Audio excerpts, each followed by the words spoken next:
Bonjour à tous, bienvenue sur SVM6. Donc comme vous le voyez, ce que je vais vous proposer, ce que j'avais annoncé, de modéliser donc une échelle de camion de pompier, la grande échelle, et puis de l'animer, puisqu'on est toujours dans le cadre des contraintes, hein, de l'animation et des contraintes, avec ce tutoriel numéro 15. Donc là, pour cet ensemble de tutos, je vais faire deux tutos. On va donc modéliser une échelle de grande échelle, et puis on va l'animer, la déplacer. On utilisera pour ça la timeline et les contraintes pour pouvoir arriver à créer cette animation-là. Voilà. Donc c'est pas très compliqué. Je vais passer donc aux explications. Premier tuto, on modélise une grande échelle. Puis deuxième tuto, eh bien, on va tout simplement l'animer.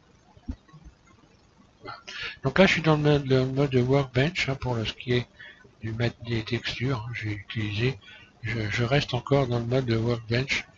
Et pour ceux qui veulent travailler sur ce mode ici de rendu, vous tapez SVM6 Workbench et puis vous allez avoir une série de tutos où je vous explique comment vous pouvez utiliser tout ça facilement. Alors je repars sur un nouveau blind. Voilà, on va utiliser donc Blender 2.82 Alpha pour cette réalisation. Alors, première des choses, vous allez chercher une grille. Vous ajoutez une grille.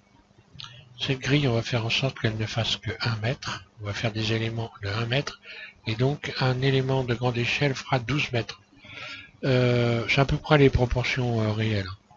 Alors, ensuite, ici, je vais modifier la taille. Hein. Donc là, au lieu de mettre 1, je vais mettre 0,5. Partout, ici. 0,5. Et là, 0,5. Voilà. Ce qui va correspondre à 1 mètre.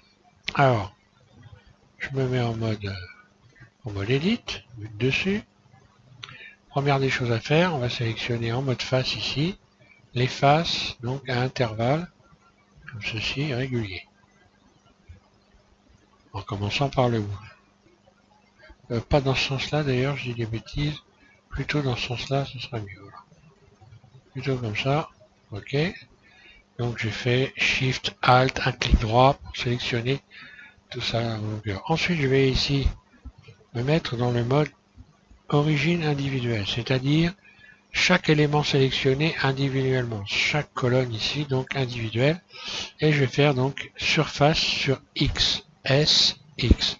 Je réduis les surfaces de chaque élément, ce qui va constituer les barreaux de l'échelle bien sûr. Voilà, donc ça on fait ça à vue d'œil, c'est pas très compliqué. Ensuite on va retirer les barreaux qui servent à rien. Voilà. Enfin tout ce qui sert à rien, voilà. Ici, ici et ici. Je fais faire X. D'ailleurs, je pourrais même directement couper le... Tiens, on va faire un truc bien. On va directement couper ça en deux. Vous rajoutez un rayon au plein milieu ici. Là, un rayon au plein milieu. Vous faites V. Et vous supprimez CTRL L. Comme ça, on va utiliser l'effet de miroir. Donc, vous faites X et vous supprimez les vertices, par exemple. Voilà. Donc là, on a une demi-échelle. Et puis, on va donc supprimer. Je recommence. Les éléments dont on ne va pas avoir besoin. Donc, ici, je sélectionne face et je retire ça, ça et ça. X, face. Je supprime les faces. Une fois que j'ai supprimé les faces, je n'ai plus qu'à... D'ailleurs, celle-là, je vais la supprimer aussi. Ouais, je supprime celle-là aussi. X face, ok. Je ne garde que ça et je vais donc appliquer un effet de miroir. Ici, je vais donc je clique sur cette icône là, ajouter un modificateur, miroir, et là vous cliquez sur, vous décochez X et vous cliquez sur, sur Y. Voilà. Ok, on a déjà un premier élément. Ensuite, on va rajouter ici, on va subdiviser ici, hein, je rajoute un rayon, je coupe, et je vais donc maintenant sélectionner toutes ces faces là, là. Je pourrais même directement rajouter, voilà. Donc le mieux c'est non, on va rajouter un rayon ici. Donc vous faites en sorte que c'est grosso modo à peu près la même largeur que celui d'à côté, hein. Donc la double G, voilà, je le règle à peu près. On n'est pas au millimètre, hein, c'est surtout. Et là je vais faire exactement pareil ici. Je rajoute un rayon là. Et je vais en rajouter un deuxième, voilà, à peu près de la même épaisseur. Voilà, donc j'ai ça. Je sélectionne ensuite cette rangée-là que je vais dupliquer, Shift D. Je me mets en vue 1, je vais la déplacer de 7 carreaux. G, Z. Voilà, G, Z, à peu près 7 carreaux. 1, 2, 3, 4, 5, 6, 7. Voilà. Grosso, ça donne ça. Voilà. Je vais pouvoir faire donc extrude. Donc c'est la rampe. Donc je fais extrude directement, je bouge mon curseur de souris, ma souris, et j'augmente l'épaisseur. Et maintenant je vais pouvoir également faire l'appareil pour le dessous, CTRL L, extrude vers le bas, donc E vers le bas. Voilà, à peu près, un peu plus épaisse que là, grosso modo. Donc ensuite on va utiliser, pour relier les éléments, on va utiliser ici relier les boucles d'arête. On a cette possibilité qui est intéressante et qui est très rapide, c'est de relier les boucles d'arête. Alors relier les boucles d'arête, vous allez trouver ça dans arrête et vous allez ici si vous n'avez pas fait de menu favori. Si comme moi, lorsque vous cliquez sur la lettre Q et donc vous avez créé des menus favoris, eh bien moi j'ai mis boucle d'arête dans les favoris. Pour ajouter et créer un menu favori, il suffit que lorsque vous sélectionnez un élément, quelque chose, par exemple miroir, si je fais un clic droit sur miroir, eh bien je vais avoir la possibilité de cliquer sur Add to Quick Favori, ce qui va donc me permettre d'avoir un menu. Lorsque je vais cliquer sur la lettre Q, j'aurai le menu et dans le menu j'aurai tous les éléments dont je me sers en permanence le plus souvent. Et donc là moi j'ai tapé évidemment tous ceux qui n'ont pas de raccourci et tous ceux qu'on utilise très souvent. Alors voilà, j'ai relié les boucles ici d'arête, je l'ai ici et je vais en profiter donc pour sélectionner les faces. Alors bon, je vais rajouter les centres aux faces parce que là on voit pas très bien. Voilà, vous cliquez ici pour rajouter les points sur les faces comme dans les anciennes versions. Alors ensuite je sélectionne cette face là et celle-là, puis je clique sur ma lettre Q et voilà, je vais relier les boucles. Voilà, et là c'est directement, il n'y a aucun problème, ça se fait très facilement. Là. Et on va très rapidement comme ceci. Voilà, et ensuite, une fois que j'ai fait ça, je vais sélectionner celle-là et celle-là. Voilà, et je vais faire pareil. Voilà. Donc là j'ai un premier élément d'une échelle. Donc après là on voit tout de suite, hein, pour ceux qui sont un peu habitués, ce que je vais faire. Je vais utiliser le mode tableau, je me mets en mode objet et je vais aller chercher donc ici un modificateur tableau. Voilà, modificateur tableau et on voit ce qui s'est passé. Ici, bah alors tableau je vais le mettre en tête de liste, hein, je le remonte vers le haut de la liste ici. Ça c'était quoi? Oui, ça c'était le miroir. Oui, je le mettrai après. Donc miroir, fallait bien que sélectionner, cliquer sur fusionner, troncature, pardon. Hein. Pour miroir, faut bien cliquer sur troncature pour l'effet de miroir. Sinon, il ne sera pas soudé au milieu. Et alors, pour ce qui est du tableau, ben voilà. Donc là, il va falloir ajouter ici 12 éléments. Voilà. 12 éléments d'un mètre égale 12 mètres. On a un premier élément d'une échelle qui fait 12 mètres.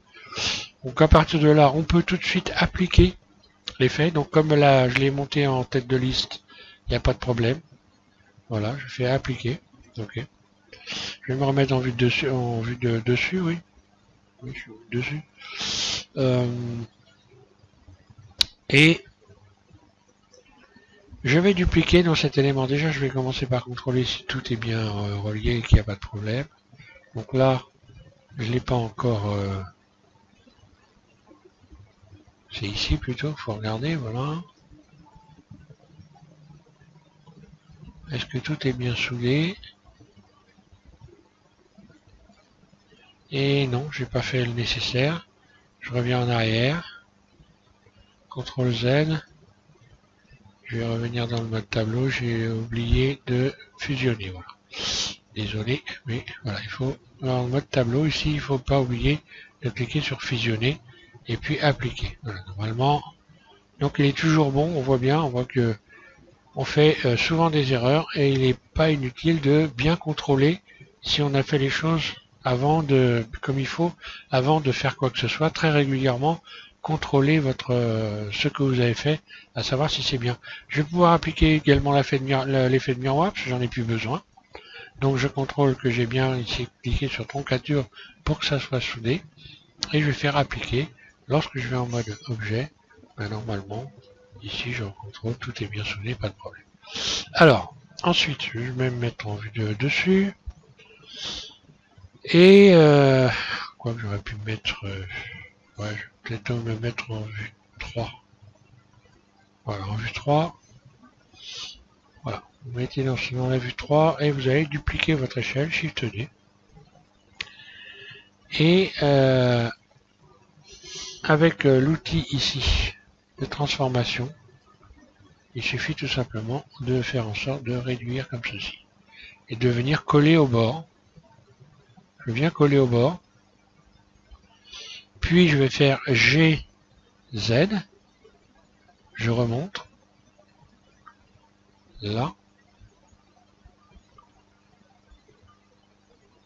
donc je viens coller au mieux, hein, sans trop exagérer non plus, et je n'ai plus qu'ici à utiliser cette poignée là pour venir faire en sorte coïncider le haut ici. Là je vais faire pareil, Shift D, et je recommence avec la poignée de transformation. Je viens régler la largeur, puis G, Z, je viens coller en bas ici, puis j'utilise la poignée de transformation pour venir régler la hauteur, que ça corresponde donc avec les autres ici. Et un quatrième élément, ouais, on va mettre 4 éléments, Shift D, je recommence, voilà, je règle la largeur, puis ensuite G, Z, puis voilà. Alors après, il y a une chose qu'on peut faire tout simplement pour être sûr d'être bien tous les éléments même à la même bien réglés ici. Il suffit simplement de se baser sur un carreau. Hein. Donc là, je peux régler parfaitement tous mes éléments pour être sûr d'être parfaitement là plutôt. Je vais revenir un peu là. Si je zoome,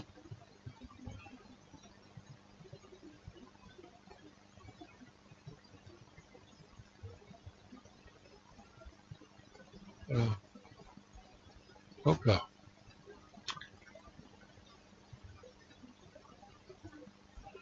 Donc il faut jamais il faut jamais oublier de se servir de pige. Moi je le dis souvent, hein, les Égyptiens ils ont construit les pyramides comme ça, hein, avec des piges en quelque sorte. Donc c'est un moyen fiable de réaliser des choses correctement. Donc là on voit ici que j'ai une ouverture. Là et ici, donc là je suis bien normalement. Voilà. Et donc là évidemment c'est pas fermé puisque j'avais laissé les barreaux pour pouvoir les relier. Donc pour fermer ici, bah, c'est très simple, il suffit de sélectionner les barreaux de chaque côté. Hein. J'aurais pu le fermer avant, hein. Mais bon, voilà, j'y ai pas pensé, voilà. Et encore une fois, je vais utiliser K et relier les boucles d'arête. Voilà, je peux fermer, hop, je reviens ici, je sélectionne celui-là, je vais faire pareil.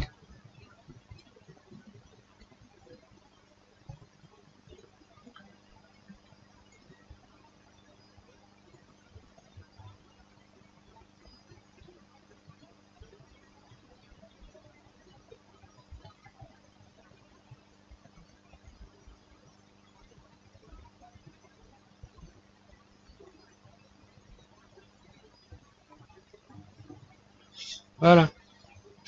En fait, j'aurais dû faire ça déjà dès le premier, quoi. Bon. Voilà. Donc, on a bien ça. On est OK là-dessus.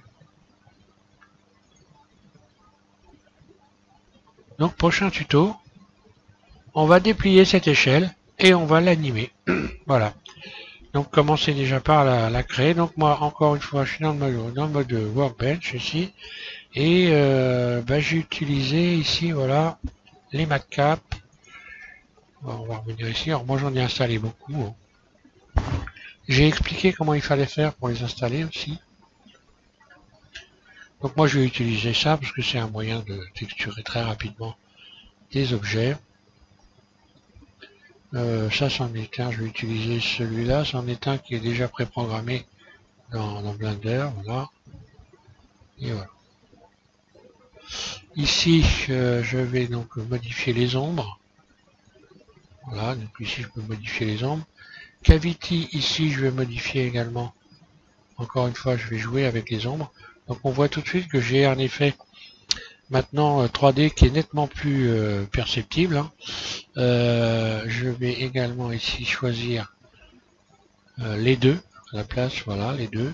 Là encore une fois je vais pouvoir donner un aspect de ferraille en allant donc ici modifier ces valeurs. Je fais des traits noirs sur les bords ici, hein, on voit ici. Je rajoute des traits noirs et voilà, et là j'ai un aspect ferraille. Après je peux choisir j'ai d'autres possibilités puisque j'ai rajouté tout un tas de voilà hein, par exemple voilà une échelle bizarre.